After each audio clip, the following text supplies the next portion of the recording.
Hey, I'm Jordan. Jordan Plays Blue. Let's do another monthly roundup. September 2023 is over. Um, wasn't a great month. Started off really good. We had our church retreat at the beginning of the month, and we always play a ton of games there. I played a lot of Pollen, just behind me here. Played that with a lot of people. That was definitely like, I don't know. That felt like the game of the weekend.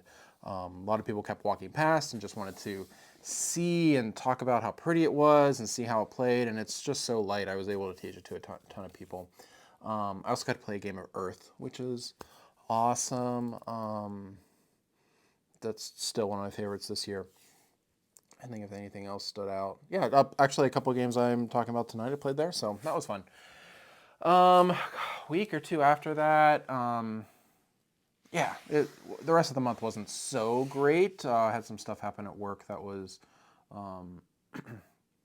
local newsworthy, if you will. So if you look me up on the news, I was on there. I'm not going to get into that here, but wasn't great, but we're getting through that. I have a job. That's not the problem. So, yeah, so let's talk about some games. I didn't play a ton of like new games to me, if you will, but I did play enough that I feel like I can chat about some stuff. So here we go. Right,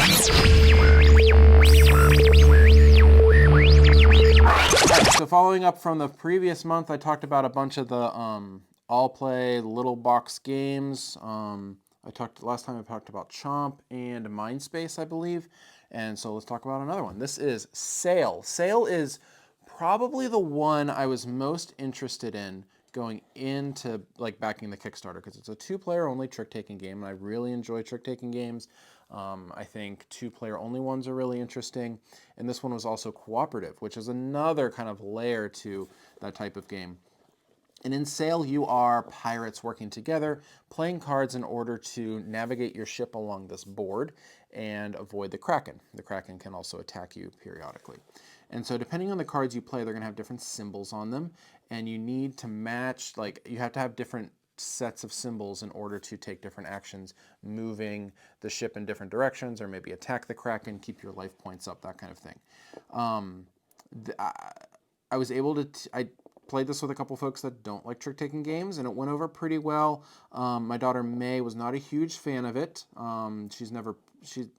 She still hasn't quite cracked trick-taking games, but she'll get there.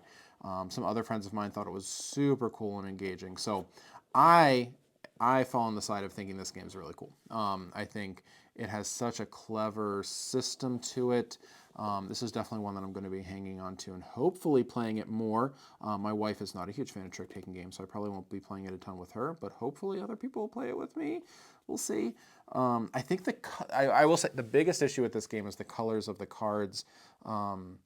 There's 3 suits in the game, 2 of which are shades of green, which I think is really odd. Of all the colors in the world, that's how they, I mean, I guess it kind of goes with the color palette of the game, but I think they definitely could have gone different ways with that. But other than that, I think this is a really cool game, gorgeous production. The artwork is really nice, other than those card colors. Yeah, so that is Sail, a pirate trick-taking game for 2 players to be played cooperatively. All right,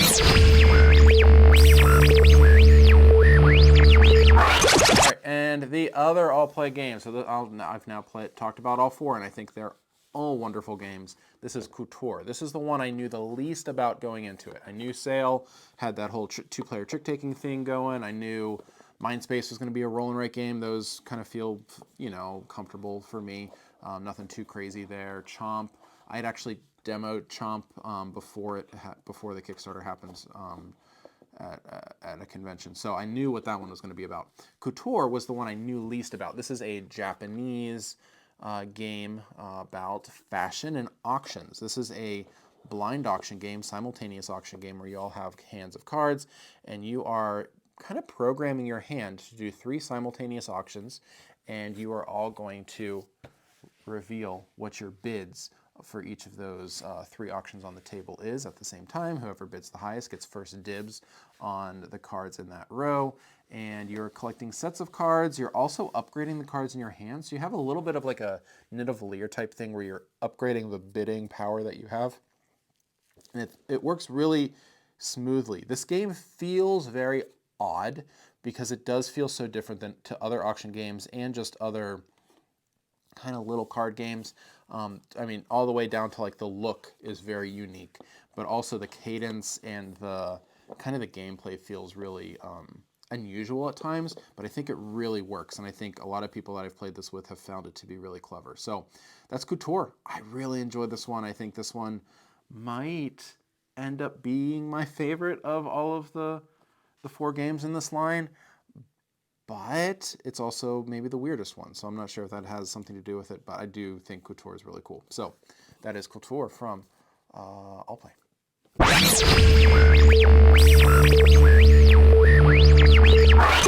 I also got sent a stack of games from a new publisher called Hootenanny that I'll be talking about on my various platforms soon.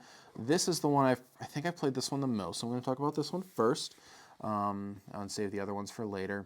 And this one is called Snarkas card game, Snarkas. And this is it is a very light card game. It is a I would venture to say, it is in line with kind of mass market kind of card games, Uno, Phase 10, that kind of thing. There is not a ton of strategy here. I think to its downfall. I've played this with my kids, and my kids do enjoy it. So I'm gonna give that caveat. This seems to be enjoyable. At least for kids. My wife and I have not enjoyed this one very much because the gameplay, reading through the gameplay, it sounded far more clever than I think it ended up being. You have kind of a river of cards out on the table, and you are playing cards to collect those cards in order for scoring. And so if I play, say I play a 5, I get to take all the 5s that are in the river into my scoring pile, but I also get to take pairs of cards that add up to 5. So I could take a 2 and a 3, those add up to 5, right? So I could take if I play a 5, I could take a 5 and a 2 and a 3, and that kind of thing happens.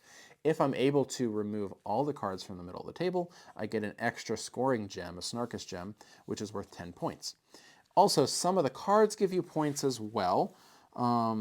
Most of the cards do not, though. So you're really trying to set yourself up for those Snarkas gems. And whoever gets the most cards at the end of the round, I think, gets a bonus 4 points. If you get all of these like A cards, you get 4 points. And if you get all of the, where's the other one? The J cards, you get 4 points as well. However, those are really, it's so easy to block people from getting those. So that's kind of I've never seen anybody successfully collect those because it's just 4 points is worth stopping somebody from getting. So I've never seen anybody get those. So I think there's interesting ideas in this one, but ultimately it just kind of falls apart and it's very random. I think especially when you clear the table, the next player has to play a card just blindly to the table. And then the next person, say I play a 5 down, the next person, if they happen to have a 5, they cleared the table, they get 10 points. So you have, it's really random. You're just guessing which card your opponents have or don't have, and then you go from there. So that was kind of a little, microphone. There we go. Try that again. Yeah, so sorry about that. So you don't have a ton of agency and choice in this one. So that's Snarkas, the card game from Hootenanny Games.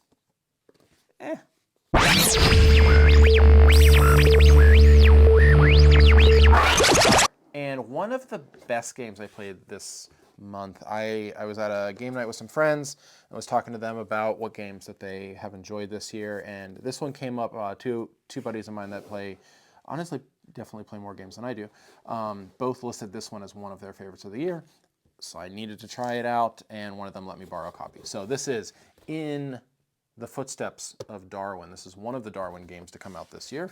Somehow more than one's come out. I guess it's like a Armageddon, Deep Impact, Bugs Life and Ants type situation. And this one is far lighter than the other one. This is this is definitely a family weight style game, a filler game, if you will. I think it takes up a lot of table space for a filler for me.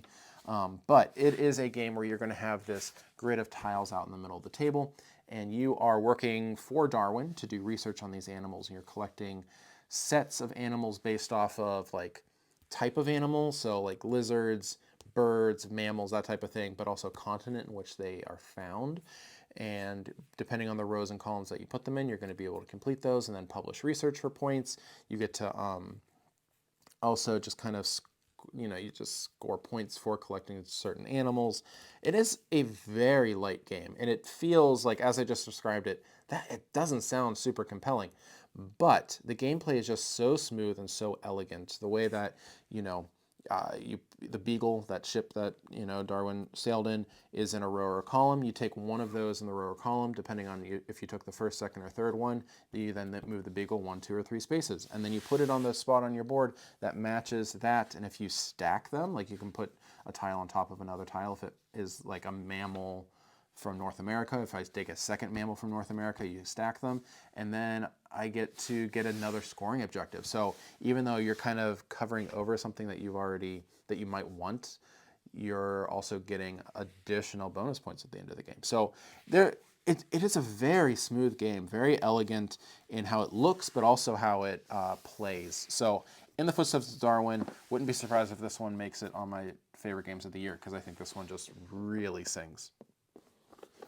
All right, there you have it. Those are 4 games that I played last month, most of which I liked.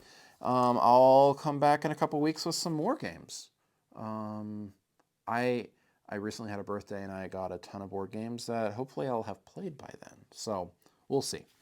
All right, well, I think that's all. Thanks. I'm Jordan.